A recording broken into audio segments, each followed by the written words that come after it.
गांव में हीरा नाम का एक व्यक्ति रहता है। हीरा के 3 बेटे हैं। सुनो बेटा, तुम तीनों लोग मेरी बात ध्यान से सुनो। अब मैं बहुत बूढ़ा हो चुका हूँ।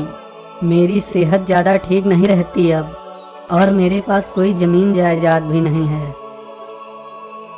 मैं तो तुम लोगों के लिए जो भी कर सकता था वो मैंने किया,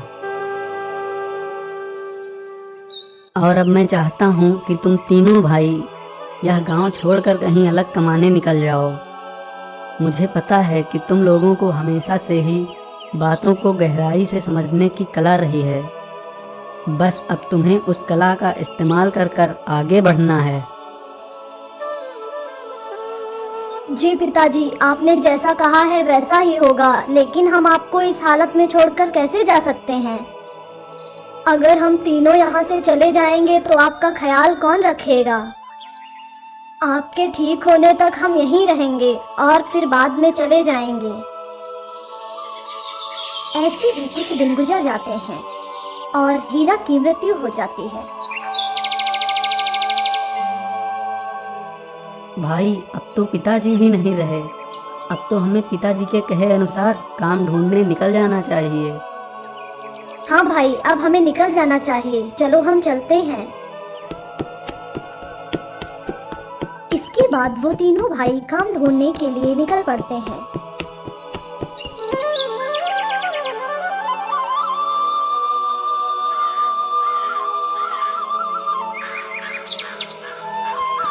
काफी लंबा सफर तय करने के बाद जब वो तीनों भाई एक जगह पर रुकते हैं तो अरे, अभी अभी यहाँ से एक ऊँट गुजरा है। हाँ भाई, तुम जिस ऊँट की बात कर रहे हो मुझे पूरा विश्वास है, वह ऊँट एक आंख से अंधा है। हाँ भाई, जिस ऊँट की तुम बात कर रहे हो उस ऊँट पर एक आदमी और एक औरत भी बैठे हैं। अभी वह तीनों यह बातें कर ही रहे थे कि तब तक वहाँ पर एक आदमी अपने 2 सिपाहियों के साथ आ जाता है। सिपाहियों को देखकर तीनों भाइयों में से एक भाई उस आदमी से पूछता है, भाई साहब, आप सिपाहियों के साथ हैं, लगता है आप कुछ ढूंढ रहे हैं। मुझे लगता है आप किसी ऊँट को ढूंढ रहे हो। हाँ, और आपका ऊँट एक आंख से अंधा है। और उस ऊँट के ऊपर एक आदमी और एक औरत बैठे हुए हैं। हाँ, मैं अपने ऊँट को ही ढूंढ रहा हूँ। कहाँ है मेरा ऊँट, तुम लोग बताओ। हमें पता तो नहीं है तुम्हारा ऊँट कहाँ है, लेकिन मुझे यह जरूर पता है कि तुम्हारा ऊँट उस दिशा में गया है। मुझे पता था कि किसी ने मेरा ऊँट जरूर ही चोरी किया है। तुम लोग बताओ कहाँ है मेरा ऊँट, इसीलिए मैं राज दरबार से 2 सिपाहियों को लेकर आया हूँ। मैंने कहा ना, हम सब ने तुम्हारा ऊँट चोरी नहीं किया है। मुझे नहीं पता तुम्हारा ऊँट कहाँ गया है। हम पर आप चोरी का इल्जाम क्यों लगा रहे हैं? हमें तो सिर्फ इतना पता है कि आपका ऊँट उस दिशा में गया है। बजाय हमें चोर कहने के, तुम जाकर अपना ऊँट ढूंढो। अब तो तुम ही लोग बताओगे कि मेरा ऊँट कहाँ है। अब मैं तुम तीनों को राज दरबार लेकर जाऊंगा। हमने सा गुनाह किया है जो हम राज दरबार जाने से डरेंगे। चलो, हम चलेंगे तुम्हारे साथ।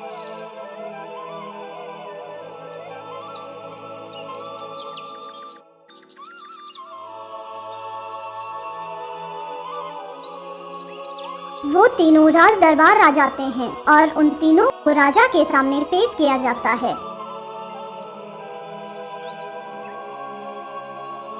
राजा साहब, इन लोगों ने मेरा ऊँट चोरी किया और मान नहीं रहे हैं। अब आप ही मुझे इन सबसे ऊँट दिलवा सकते हैं। हाँ, क्या कर तुम तीनों? देते हो इसका ऊँट या बंद करूं तीनों को जेल में? राजन, हमने चोरी नहीं की, उल्टा हमने तो इस आदमी को यह बताया था कि तुम्हारा ऊँट इस दिशा में गया है।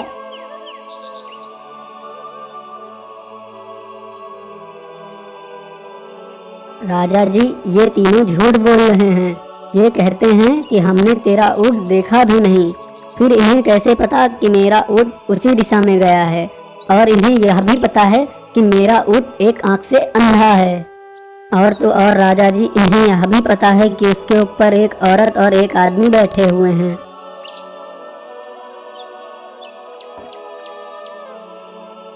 अब तुम लोग बताओ, यदि तुम लोगों ने इनका ऊँट देखा भी नहीं है तो तुम्हें यह सब कैसे पता? हमने अपने तेज दिमाग और पैनी नजर से यह पता लगा लिया है, लेकिन हम सच कह रहे हैं, हमने इसका ऊँट नहीं देखा और ना ही चोरी की है। ये कैसे हो सकता है? चलो, मैं तुम लोगों की एक परीक्षा लूंगा। यदि तुम उस परीक्षा में पास हो गए तो तुम लोगों को यहाँ से जाने दिया जाएगा, अन्यथा तुम तीनों को आजीवन कारावास में डाल दिया जाएगा। जी राजा जी, हमें मंजूर है, आप परीक्षा लीजिए।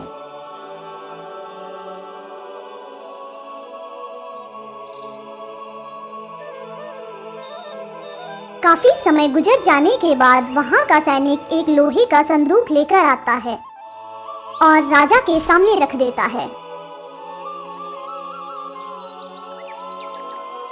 हाँ, तो अब तुम तीनों बताओ, इस पेटी में क्या है? राजा जी, इसमें कोई एक गोल वस्तु है। राजा जी, इसमें एक अमरूद है। राजा जी, इसमें जो अमरूद है वह खाने के लायक नहीं है, वह अभी कच्चा है। जब उस पेटी को खोलकर देखा जाता है तो सच में उसमें एक अमरूद रखा होता है। अरे वाह, तुम लोगों के पास तो कमाल की विद्या है। सुनो किसान, तुम्हारा ऊँट इन लोगों ने चोरी नहीं किया। इन लोगों ने जिस दिशा में बताया है, तुम सिपाहियों को ले जाकर उस दिशा में अपना ऊँट ढूंढो। इसके बाद वह आदमी वहां से चला जाता है। अब तुम ये बताओ कि तुम्हें बिना देखे उस ऊँट के बारे में इतना कैसे पता था? राजा साहब, जब हम वहां से गुजर रहे थे तो मिट्टी में बने पैरों के निशान साफ बता रहे थे कि वहां से एक ऊँट गुजरा है। चलो, ये मान लिया। अब तुम बताओ, यह तुम्हें कैसे पता चला कि वह ऊँट एक आंख से अंधा है? राजा जी, उस रास्ते पर बहुत सारी घास थी। ऊँट ने एक तरफ की घास खाई थी और दूसरी तरफ की घास वैसी ही लगी हुई थी, जिससे यह पता चलता है कि वह ऊँट एक आंख से अंधा था।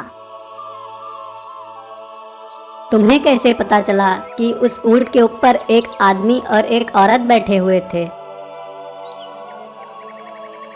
राजा जी, उसी जगह पर उन लोगों ने बैठकर विश्राम किया था, जिसकी वजह से वहाँ पे जूतों और जूतियों के निशान पड़ गए थे, जिससे मुझे यह पता चल गया कि वहाँ पर दो इंसान भी थे और एक आदमी के पैरों के निशान थे, एक औरत के पैरों के निशान। बहुत खूब, लेकिन अब ये बताओ, तुम लोग क्या है?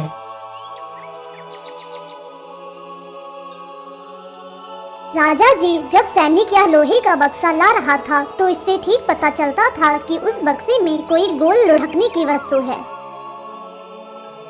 तुम्हें यह कैसे पता चला कि उसमें अमरूद ही है? राजा जी, सैनिक यह पेटी बगीचे की ओर से ला रहा था, जिसमें सिर्फ अमरूद के पेड़ ही लगे हैं। तुम बताओ, तुम्हें यह कैसे पता चला कि इसमें कच्चा अमरूद ही है? राजा साहब, बगीचे में सिर्फ अमरूद के ही पेड़ हैं और वो भी सारे कच्चे ही हैं, अभी वह खाने के लायक नहीं हैं, जिससे मुझे पता चल गया कि इसमें सिर्फ कच्चे अमरूद ही हो सकते हैं। वाह, तुम लोगों की बुद्धि को तो दाद देनी पड़ेगी। मैं तुम तीनों को अपने राज्य में राजदूत के पदों पर रखता हूँ